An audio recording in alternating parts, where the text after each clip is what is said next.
राधे राधे भक्तों, जय श्री कृष्णा, जय श्री राधे भक्तों। मैं आज आपको कुछ ऐसी पुरानी कथाएं सुनाऊंगी जो वैशाख मास में सुनने से बहुत अधिक पुण्य फल की प्राप्ति होती है। गणेश जी का नाम लेकर गणेश जी महाराज की कथा शुरू करते हैं। एक बुढ़िया माई थी, रोज मिट्टी के गणेश की पूजा करती थी। बेचारी बुढ़िया के बनाए गणेश जी रोज गल जाते। उनके घर के सामने एक सेठ जी का मकान बन रहा था।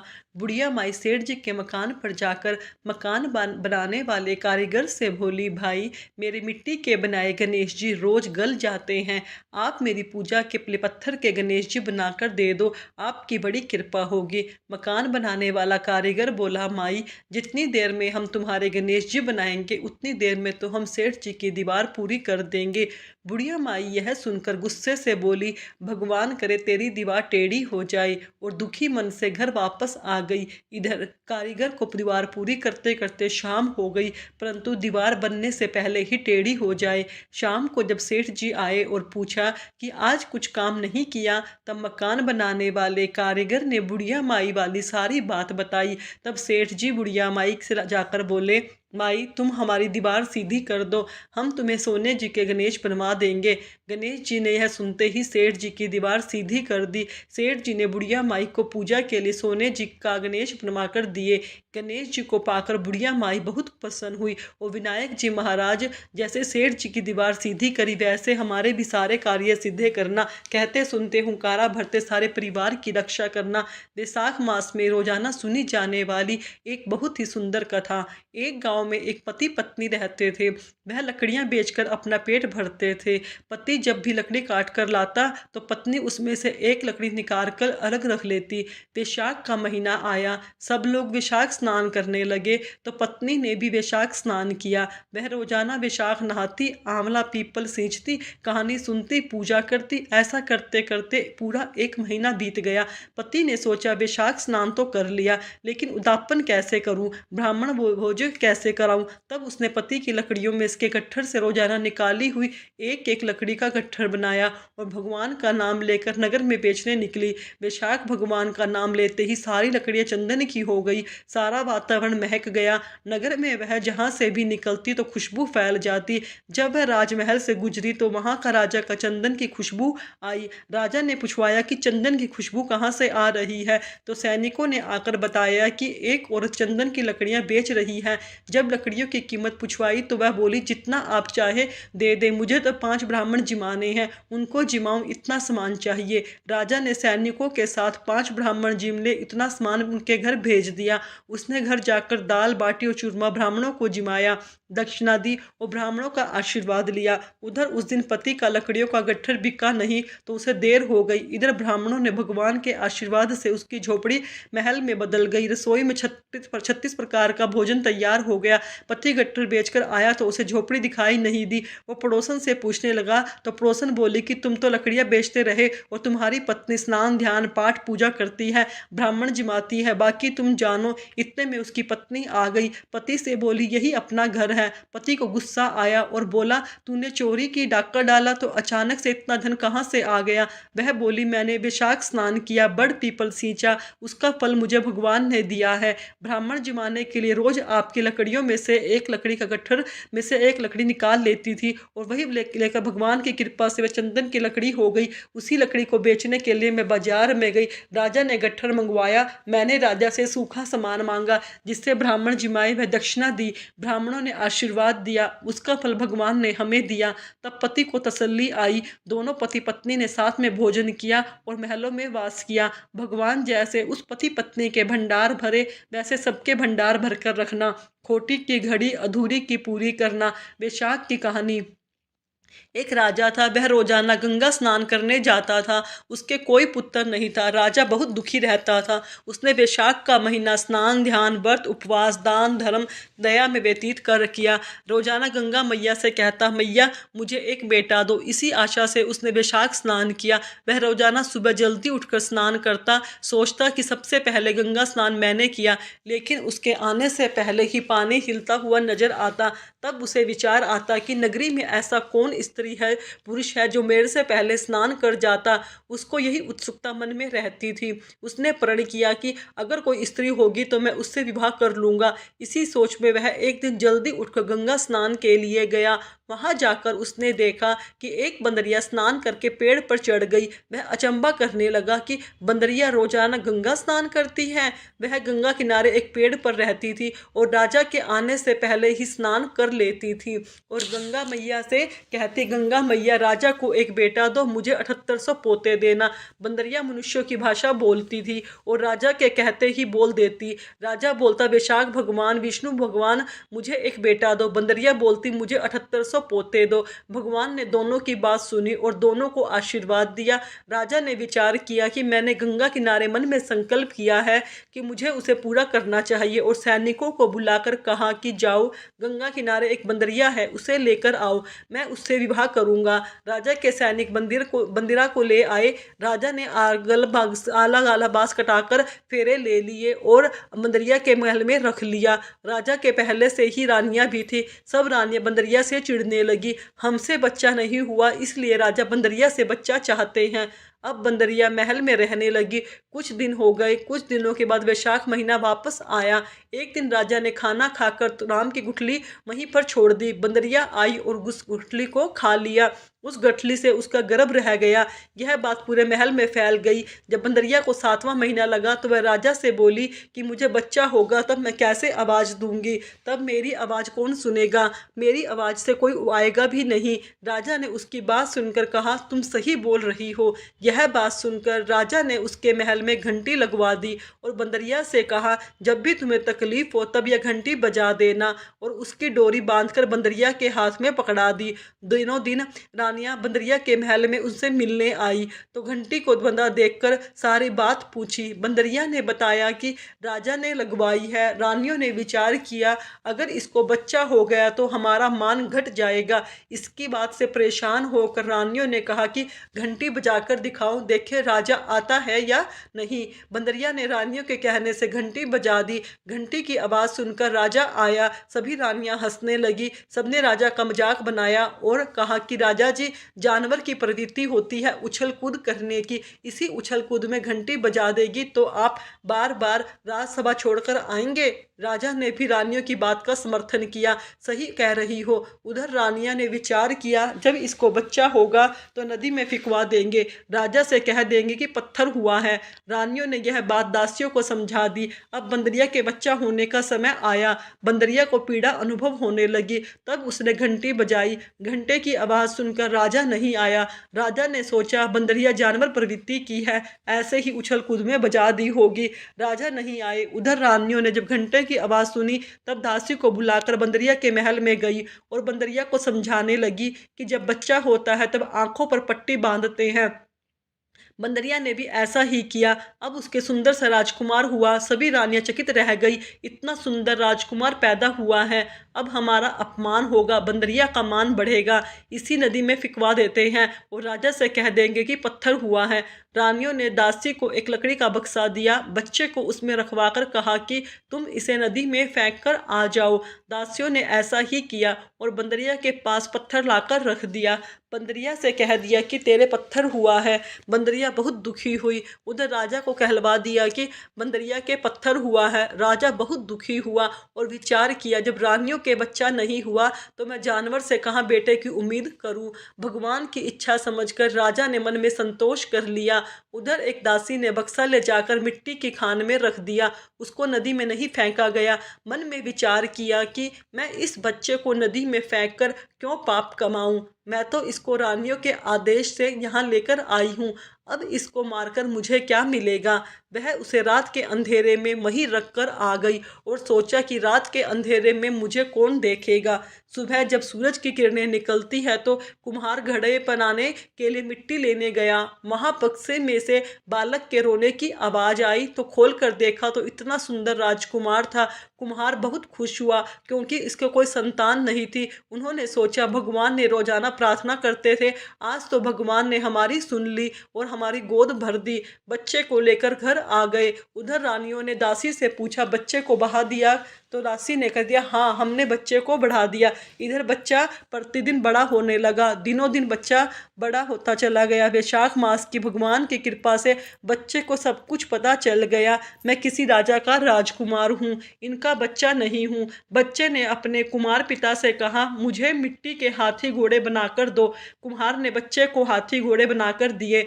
बच्चा मिट्टी के हाथी घोड़े लेकर कुएं की पाल पर जाकर बैठ गया और वहां बैठा बैठा मिट्टी के हाथी घोड़ों से बातें करने लगा। उनसे बोले, पियो पियो रे मेरे मिट्टी के हाथी घोड़े पानी पियो। तभी राजा की दासियां कुएं पर पानी भरने आई और दासियों से कहा, कभी मिट्टी के हाथी घोड़े भी पानी पीते हैं। इस बात पर बच्चा खूब हंसा और कहने लगा, कहीं राजा के रानी के भी कहीं पत्थर पैदा होते हैं। यह सुनकर दासियां चकित रह गई। यह बात बच्चे को कहाँ से पता चली? दासियां महल में गई, रानियों ने सारी बात कह दी। रानियों ने सोचा कि यह बात राजा तक पहुंच जाएगी। इसी चक्कर में रानियों ने राजा से शिकायत की कि कुम्हार का बच्चा कुएं पर दासियों को गाली दे रहा है, इसलिए कुम्हार को देश निकाला दे दो।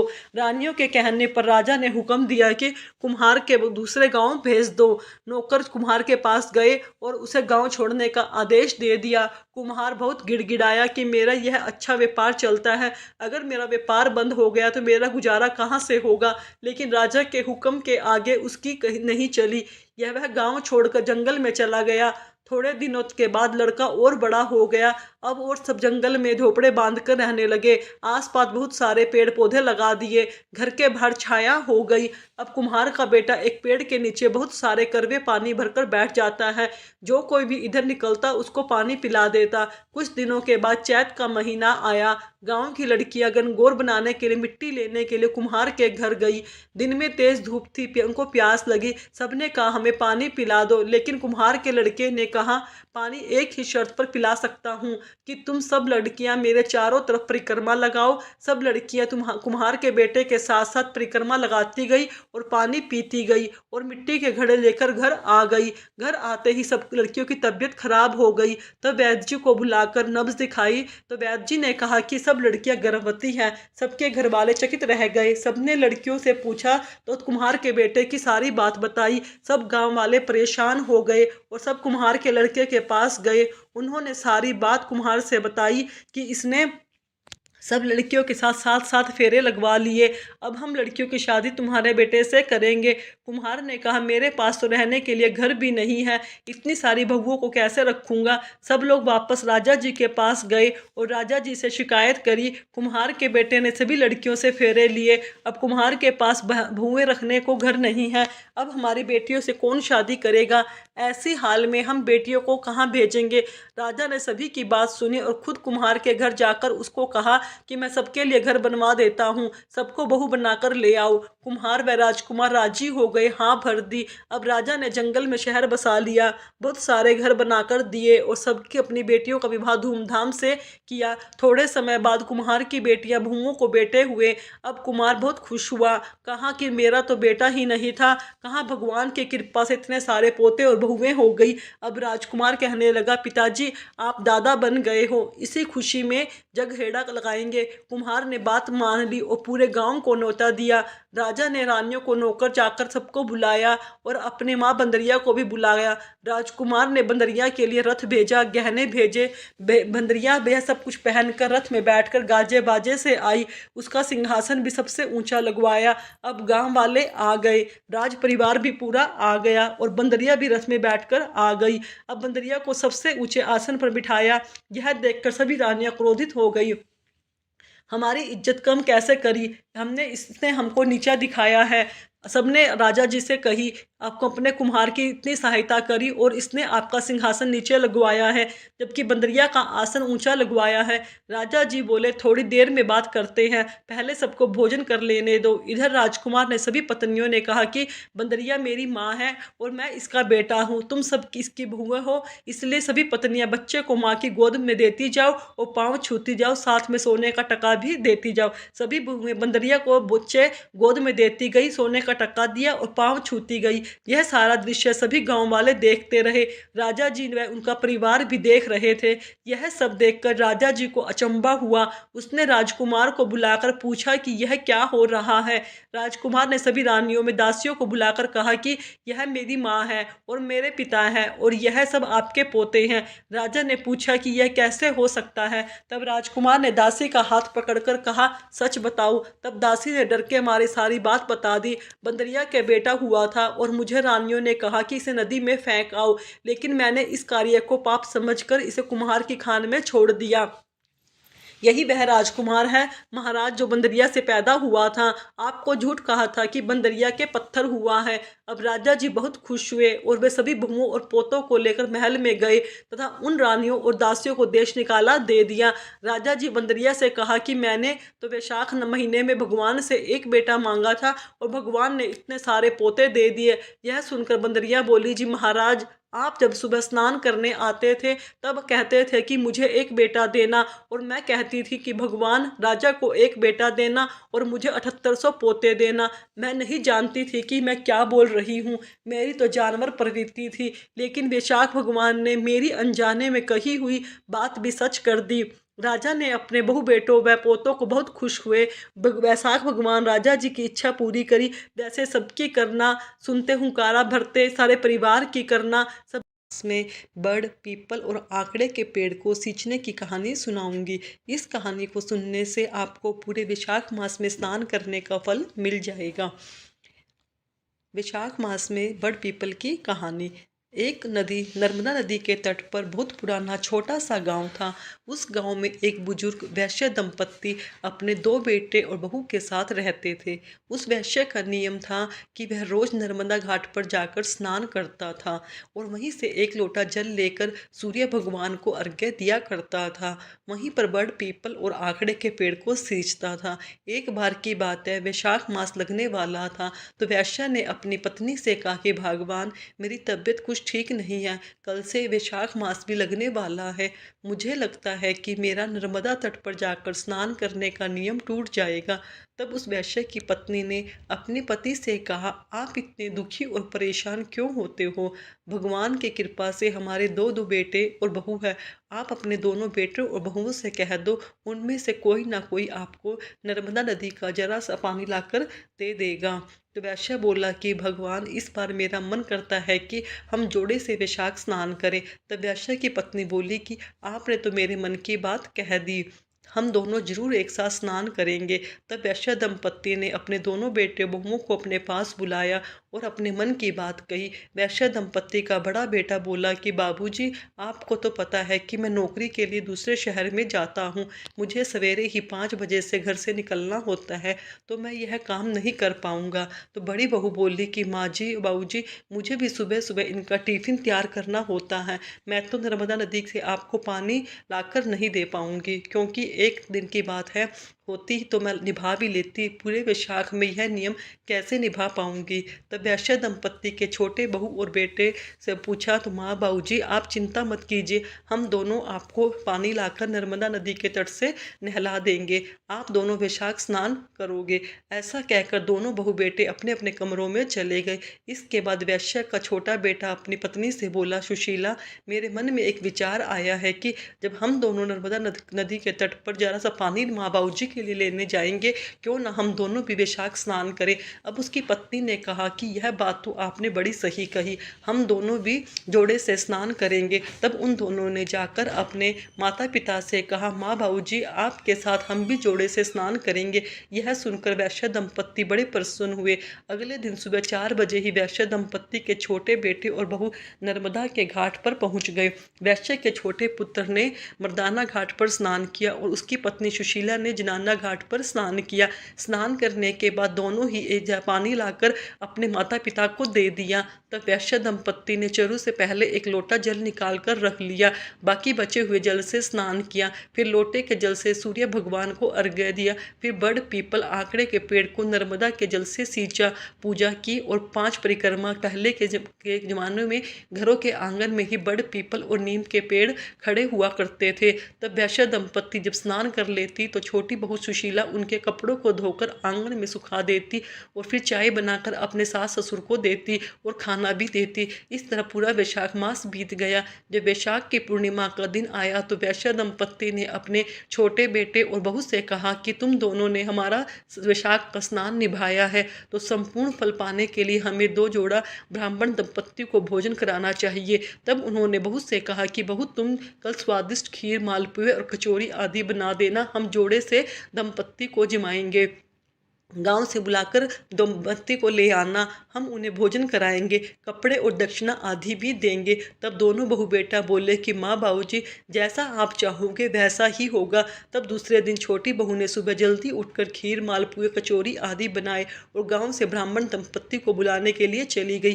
वह आधे रास्ते में पहुंची थी कि उसे 2 ब्राह्मण और ब्राह्मणी आते हुए दिखाई दिए। बहू ने सोचा शायद ये तीर्थ यात्री हैं, गाँव के तो नहीं लग रहे, क्यों ना इन्हीं को भोजन के लिए ले जाऊं। तब छोटी बहू ने उनको प्रणाम किया, बोली कि पंडित जी, आज वैशाखी पूर्णिमा है और मेरे सास ससुर 2 ब्राह्मण जोड़ा जोड़ी को ब्राह्मण जिमाना चाहते हैं, कृपया आप मेरे साथ मेरे घर भोजन करने के लिए चलिए। तब वह पंडित और पंडिताइन बोले कि पुत्री, हम तो तीर्थ यात्री हैं, हमें भोजन मिल जाए, इसमें बड़ी बात और क्या होगी। तब वैश्य की छोटी बहू उनको घर ले आई, उनके लिए आसन लगाया, चौकी लगाई, पानी का लोटा भरकर रखा और उनके लिए भोजन का थाल परोसा। सभी ने भरपेट भोजन किया। फिर वैश्य दंपत्ति ने उन्हें कपड़े और दक्षिणा दी। यह दोनों ब्राह्मण और ब्राह्मणी ने सबको ढेर सारा आशीर्वाद दिया। तभी वैश्य दंपत्ति अपने छोटे बहू और बेटे से बोले कि इनके चरण धोने के लिए जल लेकर आओ। तब बेटा बहू जल की झारी लेने के लिए अंदर चले गए। वैश्य दंपत्ति चरण पूछने के लिए गमछा लेने के लिए कमरे के अंदर चले गए। पीछे से ब्राह्मण दंपत्ति, जो कि भगवान राम, सीता थे, विष्णु जी थे और माता लक्ष्मी जी थे, ब्राह्मण और ब्राह्मणी का वेश धरकर वैश्य दंपत्ति उनके बहु बेटे को वैशाख स्नान, बड़ पीपल और आंकड़े के पेड़ को सींचने का पुण्य देने के लिए आए थे।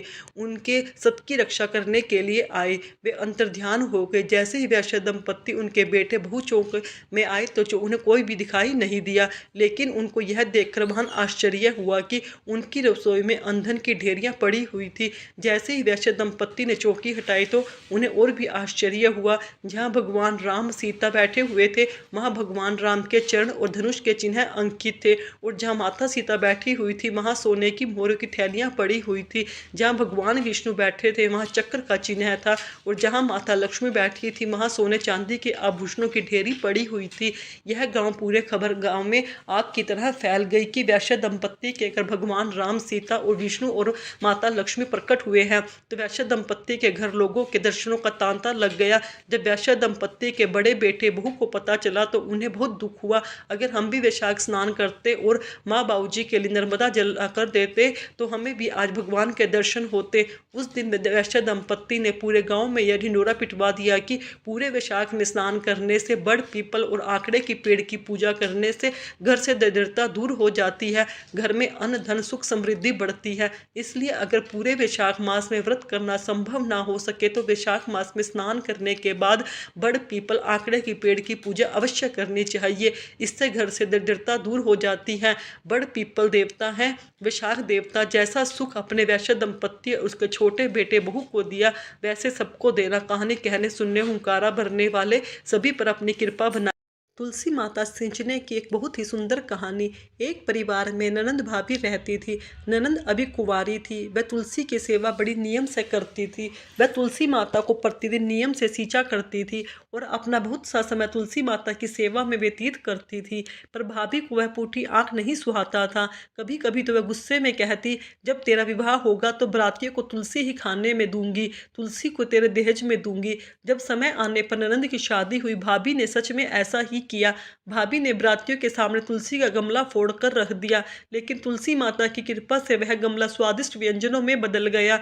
जब ननंद शादी के लिए तैयार होने लगी तो गहनों के बदले भाभी ने ननंद को तुलसी की मंजरी पहनने को दी। सोने के आभूषणों में बदल गई। वस्त्रों के स्थान पर तुलसी का जनेऊ रख दिया तो रेशमी वस्त्रों में बदल गया। दहेज में भी उसने भाभी ने उसे तुलसी के गमले, तुलसी की मंजरी दी, लेकिन वह सब दहेज की बहुत ही सुंदर सामानों में बदल गई। ससुराल में उसके दहेज आदि के बारे में बहुत बड़ाई हुई। इस पर भाभी को बड़ा आश्चर्य हुआ। उसे तुलसी जी की पूजा का महत्व समझ में आ गया। भाभी भी एक लड़की थी। वह अपनी लड़की से कहती कि तू भी अपनी बुआ की तरह तुलसी की सेवा किया करो, तुझे भी बुआ की तरह फल मिलेगा। पर वह लड़की भी अपनी माँ की जैसी थी। उसका मन भी तुलसी के सेवा में नहीं लगता था। और जब उस लड़की के विवाह का समय आया तो भाभी ने सोचा कि जैसा व्यवहार मैंने अपनी ननंद से किया है उसी के कारण उसे इतनी इज्जत मिली है, क्यों न अपनी बेटी के साथ भी वैसा ही व्यवहार करूं। तो उसने बरातियों के सामने तुलसी का गमला फोड़कर रख दिया, लेकिन इस बार मिट्टी मिट्टी ही रह गई। गमला, मंजरी व पत्ते भी अपने ही रूप में रहे। जनेऊ भी जनेऊ की तरह रहा। सभी बराती भाभी की बुराई करने लगे। ससुराल में सभी लड़कियों की बुराई कर रहे थे तो भाभी को अपनी ननद पर बहुत गुस्सा आया। भाभी अपनी ननद को कभी घर नहीं बुलाती थी। एक दिन भाई ने सोचा क्यों ना मैं अपनी बहन से मिल आऊं। उसने अपनी इच्छा अपनी पत्नी को बताई। सौगात ले जाने के लिए कुछ मांगा तो भाभी ने पहले ही मना कर दिया। फिर थैले में ज्वार भरकर कहा, और कुछ है नहीं, यह ले जाओ। भाई दुखी मन से वहां से चल कर दिया। वो सोचा भला बहन के घर कोई ज्वार लेकर जाता है क्या। बहन के नगर के समीप पहुंचकर उसने एक गौशाला में गाय के सामने ज्वार का थैला पलट दिया। और वहां को जो गौपालक ने अरे भाई, यह सोना चांदी मोती गाय के आगे क्यों डाल रहे हो। तब भाई ने जल्दी से नीचे देखा तो सारी बात उस गोपालक को बताई तथा सोना मोती लेकर प्रसन्न मन से बहन के घर गया। अपने भाई को देखकर बड़ी ही खुश हुई। भाई अब की बहुत आवभगत में लग गई। भाई को दुखी मन जब बहन के कारण पूछा तो भाई ने सारी बात बता दी। तब बहन ने कहा कि भाई, भाभी से कहना कि तुलसी की सेवा किया करे तो तुलसी माता जरूर हमारे परिवार पर कृपा करेगी। ऐसी बात सुनकर भाई खुशी खुशी अपनी बहन के घर से चल दिया। पत्नी को घर जाकर सारी बात बताई। आखिरकार भाभी भी तुलसी माता की सेवा में बहुत ही मन से करने लगी। समय बीतने के साथ साथ तुलसी माता की कृपा भाभी के परिवार पर भी हुई। तुलसी माता जैसे ननद का किया वैसे सबके साथ करना, जैसे भाभी की बेटी के साथ किया वैसे किसी के साथ ना करना। कहते सुनते हुंकारा भरता है, सारे परिवार को खुश रखना। बरकत देवता की कहानी। एक गांव में एक साहूकार परिवार था। साहूकार पति पत्नी बड़े ही धार्मिक प्रवृत्ति के थे। उनका 5 बेटे व बहू थे। उनके परिवार में कई पीढ़ियों तक किसी को भी बेटी नहीं हुई थी। जब उसने 5वें बेटे की बहू को बेटी हुई तो उसे पूरे परिवार की खुशी का ठिकाना नहीं रहा। उन्होंने बहुत खुशियां मनाई, पूरे गांव में लड्डू बांटे। इससे पूरे गांव को बड़ा आश्चर्य हुआ। वो कहने लगे कि बेटे के जन्म पर खुशी तो मनाता है हर कोई, पर बेटी के जन्म पर खुशी को इस तरह मनाता है क्या। तो तब उस गांव के मुखिया ने कहा, हम सभी को तो साहूकार परिवार से सीख लेनी चाहिए। साहूकार परिवार के लिए उसने बेटी किसी रतन से कम नहीं थी, इसलिए परिवार वालों ने उसका नाम रत्नावली रखा। रत्नावती का पूरा परिवार बहुत ही लाडव पालन पोषण कर रही थी। उसकी हर इच्छा से सबसे पहले पूरा किया जाता था। रत्नावती भी अपने परिवार की तरह ही बहुत धार्मिक प्रवृत्ति की थी। जब वह बड़ी हुई तो उसने अपनी दादी के साथ रोजाना मंदिर जाने लगी। वह भी अपनी दादी के साथ तुलसी, केले, पीपल आदि को सींचती, सभी देवी देवताओं की पूजा करती, भजन कीर्तन करती। एक समय की बात है, जब वैशाख का महीना आया तो साहूकारनी अपनी पोती के साथ मंदिर में गई। वहाँ बहुत सी औरतें वैशाख महीने की कहानी सुन रही थी तो दोनों दादी पोती भी वहीं बैठकर कहानी सुनने लगी। अब वह रोज जाकर मंदिर बैठ जाती और कहानियां सुनती। एक दिन कहानी सुनाने वाले ने कहा कि मैं आज आप सबको बरकत देवता की कहानी सुना रही हूँ। इस कहानी को सुनने से 7 दिन व्रत रखें और लगातार रोजाना कहानी सुनने के बाद उद्यापन करें। विष्णु भगवान के मंदिर में बरकत की कथा का उद्यापन करें। इससे उनके घर में कभी भी धन धान्य की कमी नहीं होगी और घर में हमेशा अन्न धन के भंडार भरे रहेंगे। परिवार के पुरुष तथा महिलाओं के हाथों में हमेशा बरकत बनी रहेगी। तब साहूकारनी ने भी 7 दिन तक कहानी सुनकर व्रत करने का निश्चय किया। रोजाना कहानी कहने लगी। 7 दिन के बाद साहूकारनी ने बरकत की कथा का उद्यापन कर दिया। रत्नावती अभी बहुत छोटी थी तो साहूकारनी ने उसकी तरफ ध्यान नहीं दिया। उसे भी उद्यापन करवाना है। धीरे धीरे रत्नावती बड़ी हो गई। जब शादी योग्य हो गई तो परिवार वालों ने अच्छा घर भर ढूंढकर उसका विवाह कर दिया। रत्नावती के ससुराल में 4 जनों का छोटा सा परिवार था, जिसमें सास बहू रत्नावती तथा रत्नावती का पति। जब रत्नावती ससुराल आई तो रोजाना के अन्य कामों का जिम्मा उसे सौंपा गया तथा खाना बनाने का जिम्मा सासू माँ ने ले लिया। उसके सास खाना बनाने के बाद सबसे पहले अपने पति को खिलाती, फिर पुत्र को खिलाती और फिर बाद में खुद बचा खाकर बचा हुआ खुरचन बचाता वह रत्नावती को देती। रत्नावती बचा कुचा खाना खाकर पानी पीकर सो जाती थी। धीरे धीरे रत्नावती कमजोर पड़ने लगी। तब एक दिन पति ने रत्नावती से पूछा कि हम घर में सिर्फ 4 जने हैं, मैं अच्छा कमाता हूँ, अच्छा बनाता हूँ, पर तुम रोजाना कमजोर क्यों होती जा रही हो? तुम्हें किस बात का दुख है, मुझे बताओ। तब रत्नावती बोली कि आपकी माँ आप सभी को भरपेट खाना खिलाती है, लेकिन मुझे बची कुची कढ़ाई की खुरचन परोस देती है। मुझे रोजाना भरपेट खाने को नहीं मिलता, इसलिए कमजोर होती जा रही हूँ। तब उसके पति ने कहा कि मेरी माँ ऐसा क्यों करेगी? तुम कल से मेरी थाली का खाना खा लेना और जो तुम्हें खाना परोसा जाए वह मैं खाऊंगा। दूसरे दिन रत्नावती का पति कोई ना कोई बहाना लेकर अपनी खाने की थाली को कमरे में रखकर रत्नावती को खिला देता है और उसे जो खाना परोसा जाता वह खुद खा लेता।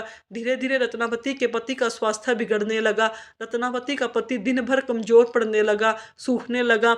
तब रत्नावती की सास ने अपने बेटे से कहा कि बेटा, मैं तो रोज तुम्हें अच्छे से अच्छा खाना देती हूँ, फिर तुम दिन पर दिन कमजोर क्यों होते जा रहे हो, सूख रहे हो? तब बेटा बोला, माँ, मैं रोज बचा कुचा खाना जो तुम रत्नावती को देती हो वह मैं खाता हूँ और मेरे हिस्से का खाना मैं रत्नावती को खिला देता हूँ। जैसा खाना खाऊंगा वैसा ही शरीर तो होगा।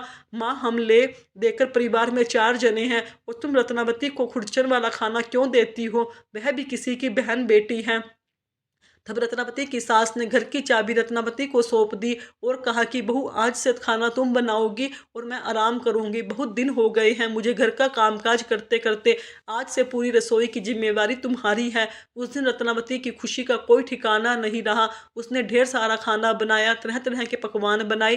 फिर उसने सबसे पहले ससुर जी को खाना खिलाया, फिर सास को, उसके बाद अपने पति को खाना खिलाया। सबसे खाना खाने के बाद जब रत्नावती खुद खाना खाने बैठी तो उसे कढ़ाई बिल्कुल साफ मिले, उसे खुरचन भी नसीब नहीं हुई। उस दिन उसे भूखा ही सोना पड़ा। तब उसके पति ने उससे पूछा कि आज तो तुमने खुद खाना बनाया है, आज तो तुमने भरपेट खाना खाया होगा। तब उसने कहा, जब सासू माँ खाना बनाती थी तो खुरचन खाने को मिलती थी, लेकिन आज तो मैंने खुद खाना बनाया, आप सबने खाना खाया और बाद में तो मुझे कढ़ाई बिल्कुल साफ मिली। मेरे हिस्से में तो आज खुरचन भी नहीं नसीब हुई। पति को बड़ा आश्चर्य हुआ। उसने कहा, यह कैसे हो सकता है? तुम कल और ज़्यादा खाना बनाना। दूसरे दिन उसने पहले दिन से ज़्यादा खाना बनाया, फिर सबको खाना खिलाया। जब रत्नावती खुद खाना खाने बैठी तो उस दिन भी उसके साथ ऐसा ही हुआ। कढ़ाई बिल्कुल साफ मिली, उसे खाने को कुछ भी नहीं मिला। उसने यह सब अपना भाग्य मान लिया। उसके हिस्से में अन्न देवता लिखे ही नहीं है। धीरे धीरे रत्नावती फिर से सूखने लगी। तब रत्नावती की सास ने अपने बहू से कहा कि बहू, अब तो खाना तुम खुद बनाती हो, फिर भी तुम दिन पर दिन सूखती क्यों जा रही हो? तब रत्नावती ने पूरी बात अपनी सास को बताई। तब सास, ससुर और उसके पति ने बड़ा आश्चर्य हुआ। रत्नावती खुद खाना बनाती, ज़्यादा खाना बनाती, तो भी सबके खा लेने के बाद उसके लिए कुछ नहीं बचता, कढ़ाई बिल्कुल साफ मिलती। तब रत्नावती की सास ने अपने बेटे से कहा कि बेटा, तुम कुछ दिनों के लिए बहू को उसके पीहर लेकर जाओ, शायद तुम्हें वहाँ कुछ ढंग ढंग खा लेगी, इसका शरीर ठीक हो जाएगा, यह तो दिन पर दिन कमजोर होती जा रही है। इस तरह रत्नावती का पति रत्नावती को लेकर अपने ससुराल आ गया। जब रत्नावती मायके आई तो सभी ने रत्नावती की हालत देखी तो उससे रहा नहीं गया।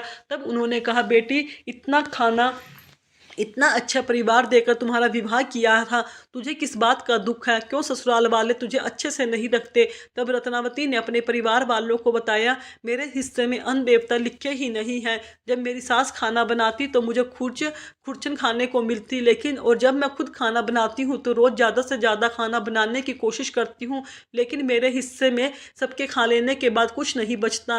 अन्न देवता मुझसे रूठ गए हैं, मेरे भाग्य में लिखे ही नहीं हैं। तब रत्नावती की दादी को पूरी बात समझ में आ गई। तब रत्नावती की माँ और दादी ने रत्नावती को बरकत की कहानी सुनाने, व्रत करवाने और उद्यापन करवाने का निश्चय किया। दूसरे ही दिन रत्नावती ने अपनी माँ और दादी के साथ बरकत की कहानी सुनी, व्रत किया। इस तरह 7 दिन लगातार व्रत करने के बाद 8वें दिन विष्णु भगवान के मंदिर में उसके हाथ से बरकत की कथा का उद्यापन करवाया। फिर वह मायके से बहुत सारा धन लेकर वापस अपने ससुराल आ गई। जब रत्नावती ससुराल आई तो उसने अपनी सास को पूरी बात बताई। बरकत देवता की मेरे से नाराज थे और मेरे ऊपर श्राप लगा था, इसलिए मेरी दादी ने मुझे बरकत की कथा सुनाई और मुझे 7 दिन तक व्रत करवाया और 8वें दिन उद्यापन करवाकर आज मैं आपको कहानी सुनाऊंगी। आप हुंकारा भरना। फिर रत्नावती ने अपनी सास से कहा कि आपने खाना खा लिया क्या? सास ने कहा कि बहू तू तो भूखी रहती है, हम सब खाना कैसे खा सकते हैं, हम तो तेरे दुख में दुखी हैं। तब रत्नावती ने कहा कि आज से मैं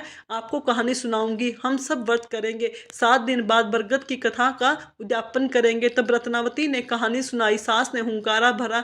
रत्नावती के पति और सास ससुर ने भी बरगद की कहानी सुनी। 7 दिन तक उन्होंने भी व्रत किया। फिर 8वें दिन रत्नावती ने अपने सास ससुर पति के साथ बरकत की कहानी और व्रत का उद्यापन किया। विष्णु भगवान के मंदिर में गए, उद्यापन में नारियल मिश्री मिठाई और दक्षिणा चढ़ाई। सभी ने भगवान के घर में बरकत बनी रहे इसी प्रार्थना करी और पहले जो गलती की थी उसकी क्षमा प्रार्थना करी। उसके बाद आकर घर रत्नावती ने अब खाना बनाना शुरू किया और उसकी सास और पति ने कहा कि बहू आज तो तुम बहुत सारा खाना बनाना, लेकिन रत्नावती ने कहा कि नहीं, आज मैं देखना चाहती हूँ कि बरकत देवता मुझसे नाराज है या मुझ पर राजी हो गए हैं। आज मैं पहले जितना खाना बनाती थी उसका आधा ही खाना बनाऊंगी। उस दिन रत्नावती ने हमेशा से कम ही खाना बनाया। फिर अपने सास ससुर से कहा कि आप खाना खा लीजिए, लेकिन उसके सास ससुर ने कहा नहीं बहू पहले तुम खा लेना। लेकिन रत्नावती ने कहा कि नहीं, पहले आप सब खाना खाइए, उसी के बाद मैं खाना खाऊंगी। तब रत्नावती के सास ससुर ने पहले और पति ने भरपेट खाना खाया। उसके बाद रत्नावती खाना खाने बैठी तो अभी भी बहुत सारा खाना बाकी बचा था। उस दिन से रत्नावती ने भरपेट भोजन करने लगी। बरकत देवता जैसे रत्नावती पर राजी हुए वैसे सब पर होना, जैसे रत्नावती से नाराज हुए वैसे किसी से ना होना। कहते सुनते हुंकारा भरते सारे परिवार से खुश होना। जय श्री राधे।